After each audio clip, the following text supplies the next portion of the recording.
প্রত্যন্ত গ্রাম থেকে ব্যর্থ হয়ে ফেরার পর এবার সোজা হসপিটালে এসে স্রোতকে গ্রেফতার করে নিয়ে চলে গেল থানায় অফিসার খান। হ্যাঁ বন্ধুরা, ভিডিওতে লাইক দিয়ে দিতে থাকুন। যে মুহূর্তে কিনা সার্থক স্রোতকে হসপিটালে দেখা মাত্র চিৎকার করে স্রোতের উপরে বলতে থাকে যে স্রোত, তোমার লজ্জা করছে না? তুমি আমার সঙ্গে মিথ্যাচার করে তোমার বন্ধুত্বের সহযোগিতা তুমি আমাদের সকলকে বোকা বানিয়ে তুমি রীতিমতো সেই প্রত্যন্ত গ্রামে গিয়েছিলে শুধুমাত্র সেই ক্রিমিনাল তোমার বোনটাকে সজাগ করে দেওয়ার জন্য, যাতে করে কিনা পুলিশ ওদের নাগাল না পায়। তোমার লজ্জা করছে না? তুমি এই অন্যায়কে কী করে প্রশ্রয় দিলে? তুমি না একজন শিক্ষিত মানুষ, তুমি কি কোনো মতেই চাও না যে এরকম দাগী আসামিরা শাস্তির আওতায় আসুক?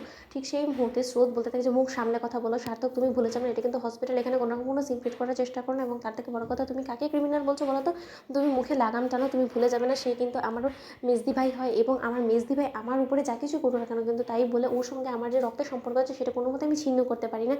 এবং তোমাকে এই কথাটা কে বলেছে যে আমি কাল রাতে তোমাদের সকলের সঙ্গে মিথ্যাচার করে আমি অন্য কোথাও গিয়েছিলাম বলো তো? তোমরা তো চাইলে কিঞ্জল এবং আত্রি ওদেরকে জিজ্ঞেস করতে পারো। ঠিক সেই মুহূর্তে সার্থক বলতে থাকে যে একদম আমার সঙ্গে চালাকি খাটানোর চেষ্টা করবে না স্রোতস্বিনী, কারণ আমি কলকাতা ফেরার পরে কিন্তু আমি সর্বপ্রথম সেখানেই ছুটে গিয়েছিলাম তোমার বন্ধুদের বাড়ি, যেখানে কিনা আমি কিঞ্জল আঁচড়ি ওদের সকলকে জেরা করেছি এবং ওদেরকে জেরা করতে গিয়ে তোমার সেই সুইচ অফ করে রাখা সেই ফোনটা আমার হাতে পড়ে যায় এবং সেই ফোনটাকে আমি সুইচ অন করি এবং তার পাশাপাশি তোমার ফোনে আসা সেই মিস কল থেকে শুরু করে তোমার সকল মিথ্যাচার সকল চক্রান্তগুলো আমার সামনে একবারে জলের মতন পরিষ্কার হয়ে যায়। এবং তার থেকেও বড় কথা, কিঞ্জল এবং আঁচড়ি আমাদের কাছে সব কিছু খুলে বলেছে। তাই তুমি একদম আমাকে বোকা বানানোর চেষ্টা করবে না, আমার সঙ্গে আর মিথ্যাচার করার চেষ্টা করবে না। এবার যখন পুলিশ এসে তোমাকে কোমরে দড়ি বাঁধিয়ে এখান থেকে নিয়ে যাবে না, তখন তুমি হাড়ে হাড়ে টের পাবে। অন্যদিকে স্রোত বলতে থাকে যে যখন যেটা আমার সঙ্গে হবে সেটা হবে, না হয় সেটা না হয় আমি বুঝবো, তাই সেই জিনিসটার মধ্যে তুমি নাক গলানোর নাই চেষ্টা করো, সেটাই তোমার জন্য বেটার। সার্থক সেনগুপ্ত ঠিক সেই মুহূর্তে সেখানে অফিসার খান চলে আসে এবং এসে বলতে থাকে যে মিসেস স্রোতস্বিনী,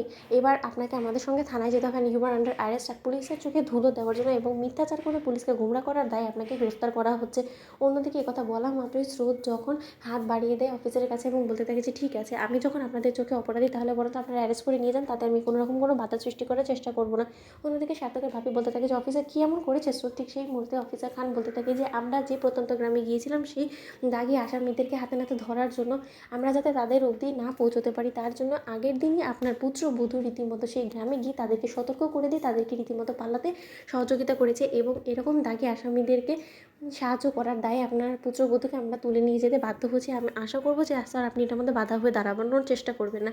অন্যদিকে সার্থকের বাপি বলতে থাকে যে সার্থক এসব কিছু হচ্ছে, তুই কোনো মতেই অফিসারকে থামানোর চেষ্টা করবি না? ঠিক সেই মধ্যে সার্থক বলতে থাকে যে না বাপি, আমি কোনো মতে আর এই মেয়েটাকে প্রশ্রয় দিব না, অনেক হয়েছে। ও প্রশ্রয় পেয়ে পেয়ে রীতিমতো মাথায় চড়ে বসেছে এবং ও একের পর এক অন্যায় করেই যাচ্ছে এবং এর প্রত্যেকটা অন্যায়ের মধ্যে তুমি সায় দিচ্ছ বিধে ও এতটা বার বেড়েছে, এবার ওর ডানাগুলো ছেটে দেওয়াটা প্রয়োজন আছে এবং আমি বলবো এতে করে তুমিও ইন্টারফেয়ার নাই করো। তো বন্ধুরা লাইক এবং শেয়ার করে সাবস্ক্রাইব করতে ভুলো না।